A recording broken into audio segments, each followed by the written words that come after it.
What's going on? How's everybody doing today? Welcome to the Risen Fallen Podcast. I am your host, Mark Hendrickson. If you're brand new to this show, then what you can expect is open and authentic conversations about things like mental health and self-development, and how to get your life moving in the right direction. If you're not feeling good about where you are right now, at least having the confidence knowing that you are getting one step closer every single day. One step closer to waking up as the person that you'd like to be, where you'd like to be, what you'd like to be doing, that sort of stuff. And if you're not new to the show, then thank you very much for coming back, supporting the journey, supporting the cause, and supporting the idea of making yourself 1% better every single day and lifting other people up along the way. So, happy Monday. Hope everybody had a good weekend. It is Monday morning as you guys listen to this. If you're listening to this when the podcast drops. And so, if you've listened for the last couple of weeks, we've kind of been having I've been trying to keep kind of a consistent theme or a story or a timeline going about, changing your life. If you're brand new to this show and you've just started recently listening, then it's kind of just been like a process of like, okay, if you were to decide, hey, I want to change my life today, what that process kind of looks like, from knowing when you can identify when you need to change something to, creating the routine to do that, and having a template for your life so that you know like what to change in your life, and then how to hit reset on that. How do you kind of, I guess make the first few steps, which we're, kind of talking a little bit more about mindfulness practices, just kind of, and I know that sounds like very, for guys like me, that kind of thing is like an instant fucking stop button on my listening devices. But I think that's one of the main things, is because if you can't, be mindful and identify where things are going wrong in your life and where you feel like shit about yourself, or where, these little things that kind of seem minute, but, they're not. They build up and they manifest in very negative ways. And then obviously the other thing with that is the same thing that most people would say is like, if I wanted to make a huge shift in my life, where would it be? The very first thing to start with, other than mindfulness and reflectiveness, would be your sleep schedule. And so I can talk a little bit more about that today. I've talked about it before in the past, but I feel like maybe that's the next episode I'll make will be more about how to improve your sleep routine. I've kind of gone off about those things before, and I'm trying to think of a more creative or innovative way to do that. And so maybe we'll do like more of a collaborative episode on that, where people can send in their sleep suggestions and I can reply to those. Actually, that's maybe something that I'll do, and I'll have to, maybe I'll do like a couple polls on Instagram or something. So, we'll figure that out. But I was thinking today about just more of a mindset type of like idea or mental exercise today. Just kind of thinking about not just kind of giving yourself grace, because a lot of the times when we are in a place where we're like, okay, I really need to change my life, I really need to alter a certain, some certain things about my life, whether it is our physique, whether it's our finances, whether it's our relationship, whether it's, maybe our relationships with our parents, maybe it's like a career shift, maybe it's like you have to move, maybe, you have to make all these changes in your life. But I know that a lot of us, certain changes are easier to make than others. I know, some people have no problem just picking up and getting up and go and changing their actual geographical location, like where they live. Some people have no problem doing that. For me, it's a stressful fucking thing. I hate doing it. I'm sure a lot of people relate to that. But some people don't mind doing it. They can just pick up and get up and go. And those people are called freaks. And so if you're one of those people, I'm sorry. But I just can't relate at all. And I feel like there's the idea I'm trying to get across is that there's just like a lot of different areas in life, and certain areas are harder to change and other areas are a little bit easier to change. And I know that sometimes when we have to make a change, I'd say actually the majority of the time, it's because of some sort of emotional, there's an emotional tie to need the change, whether it's something that's making you feel sad, something that is making you feel guilty or shameful, Like I said, a lot of these feelings are tied towards things like, improvements we need to make in our relationships or in our financial life or in our, our physical health with our physiques or sometimes like it's not even just like an aesthetic, like looking in the mirror thing. Sometimes it's an actual like health issue that we've walked ourselves down a fucking bad road that we need to change.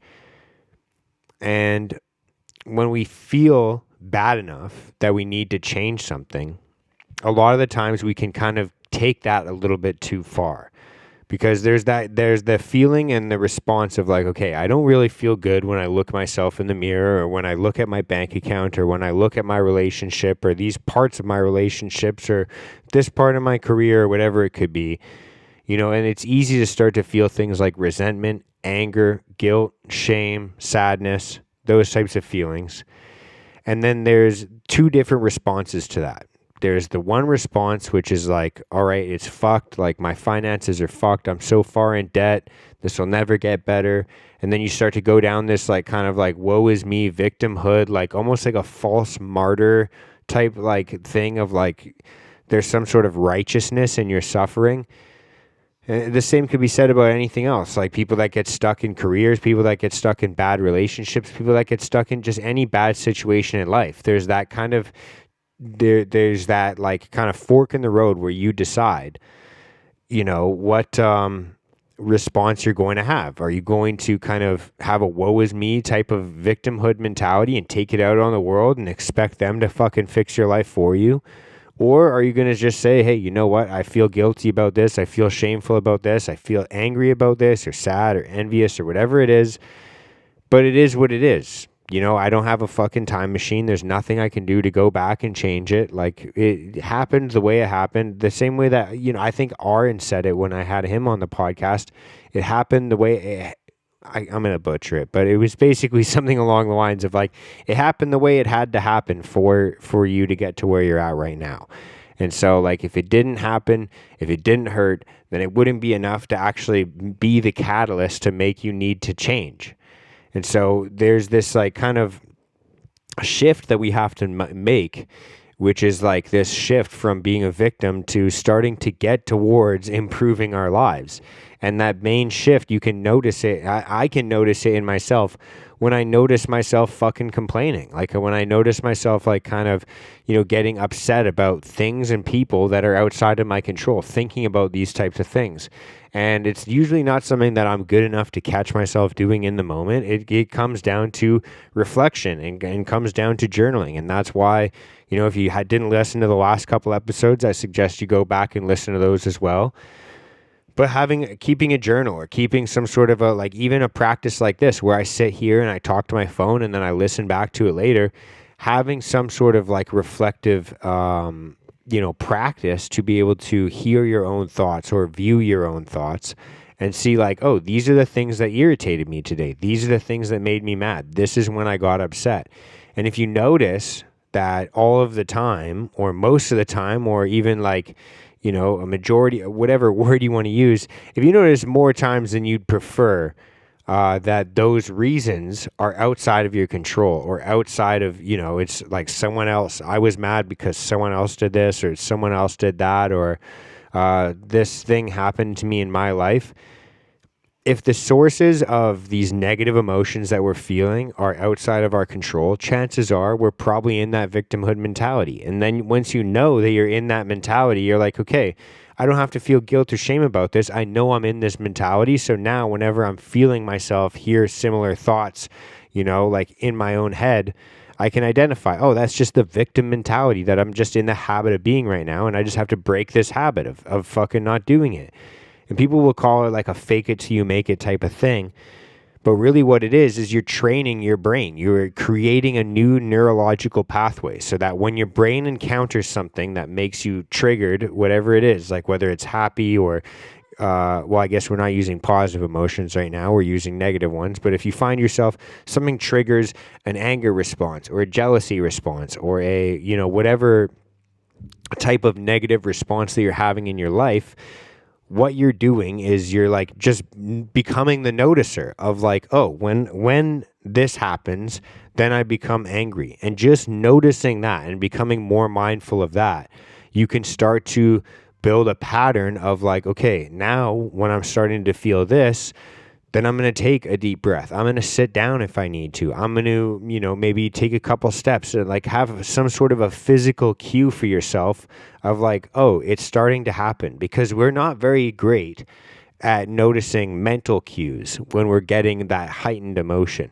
It's a lot less noticeable. It's a lot more subtle. And so sometimes when we can set a physical cue for ourselves, then we can start to notice these things, be more mindful of it, and then get closer to being able to shift them in the moment. And I can only really give a couple examples of this, but one of the things that I know for myself, I kind of grew up with dealing with frustration and anger issues.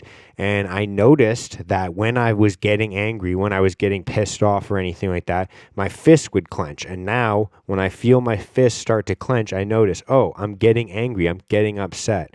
And I know, okay, when I'm getting angry and I'm getting upset, usually these things can help calm me down. These things can help me get more into and because I know when I'm starting to get angry, I start to, spiral down into a person that's not me. I turn into somebody that's not myself. And I start to think in ways where it's like, oh, this is just angry me. This isn't actually me. This isn't like, this is just what sometimes I sound like when I'm angry, but it's not the way that I think. It's not the way that I behave. It's not the way that, it's not the true mark within my, my spirit or my soul, or I don't know if you guys understand what I'm trying to talk about right now, but